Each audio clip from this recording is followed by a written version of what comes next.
नमस्कार, मैं डॉक्टर प्रीति भारद्वाज, अतिथि सहायक आचार्य हिंदी विभाग, ख्वाजा मोइनुद्दीन चिश्ती भाषा विश्वविद्यालय लखनऊ मैं आपका के YouTube चैनल पर आपका स्वागत करती हूँ। मेरा आज का वक्तव्य विषय है छायावाद का स्वरूप व प्रवृत्तियाँ। हिंदी साहित्य के इतिहास को मुख्यतः 3 कालों में बांटा जाता है: आदिकाल, मध्यकाल एवं आधुनिक काल।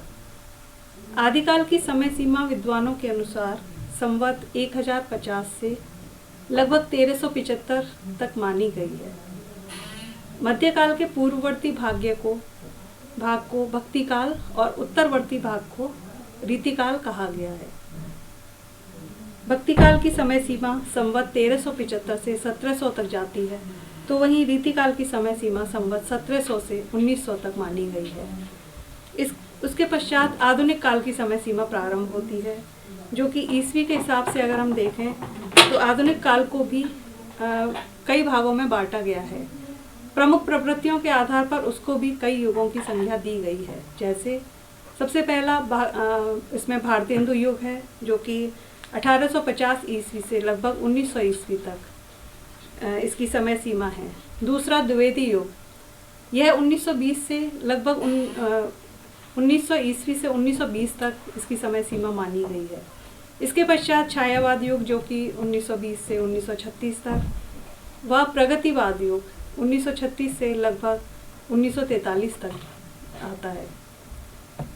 प्रगतिवाद के बाद हम छायावाद की प्रयोगवाद की प्रवृत्तियाँ देखते हैं, जो 1943 से 1951 तक प्रयोगवाद का युग माना जाता है।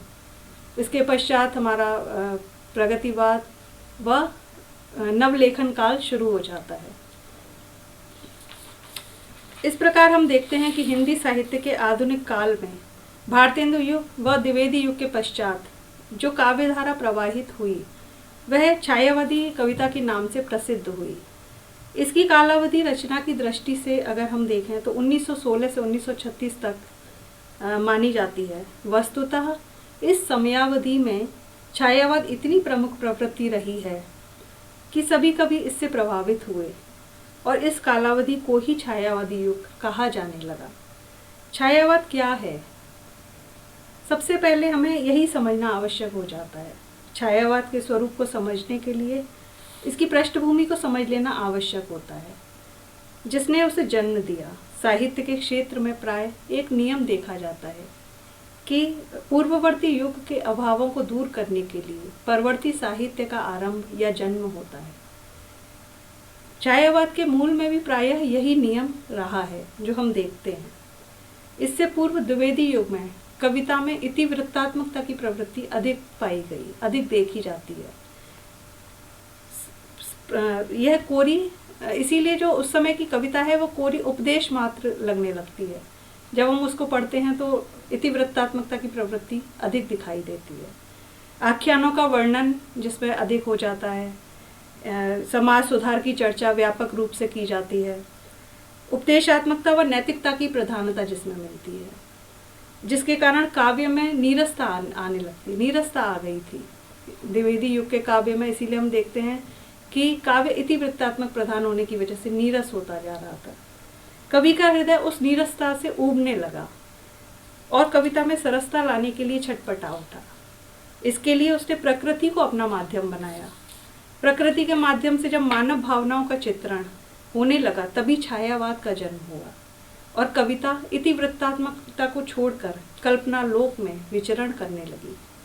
छायावाद शब्द को स्पष्ट करने के लिए भिन्न भिन्न विचारकों ने अपने मत भी प्रस्तुत किए। आचार्य रामचंद्र शुक्ल जी के अनुसार छायावाद को स्पष्ट करते हुए शुक्ल जी ने लिखा कि छायावाद शब्द का प्रयोग 2 अर्थों में समझना चाहिए। एक तो रहस्यवाद के अर्थ में, जहाँ उसका संबंध काव्य वस्तु से होता है, अर्थात जहाँ कवि उस अनंत और अज्ञात प्रियतम को आलंबन बनाकर अत्यंत चित्रमयी भाषा में प्रेम की अनेक प्रकार से व्यंजना करता है। और दूसरा प्रयोग काव्य की शैली या पद्धति विशेष के रूप में के व्यापक अर्थ में है। छायावाद एक शैली विशेष है जो लाक्षणिक प्रयोगों, अप्रस्तुत विधानों और अमूर्त उपमानों को लेकर चलती है।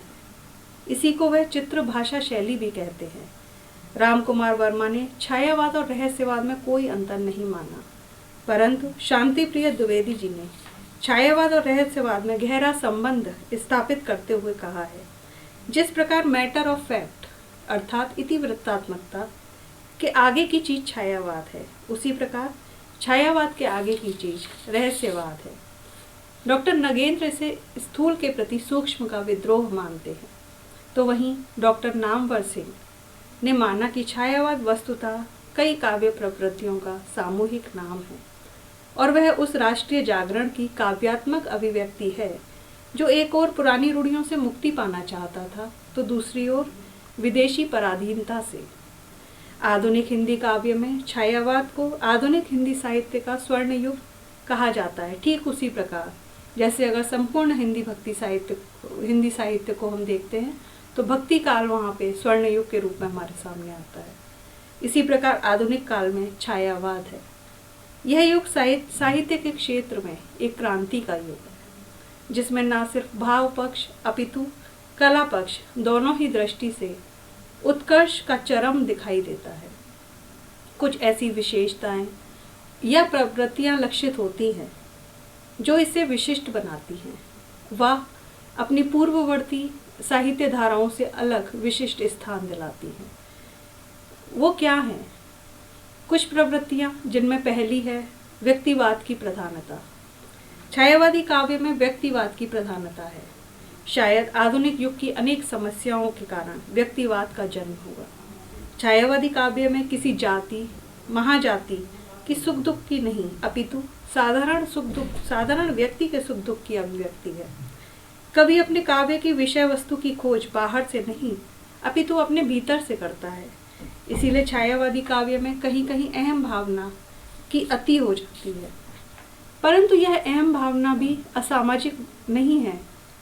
यह सर्व से जुड़ी हुई है, व्यष्टि से समष्टि की ओर ले जाती है। इस कविता में कवि का हंसना या रोना उसका व्यक्तिगत रोना या हंसना नहीं, बल्कि प्रत्येक संघर्षरत व्यक्ति का रोना या हंसना है।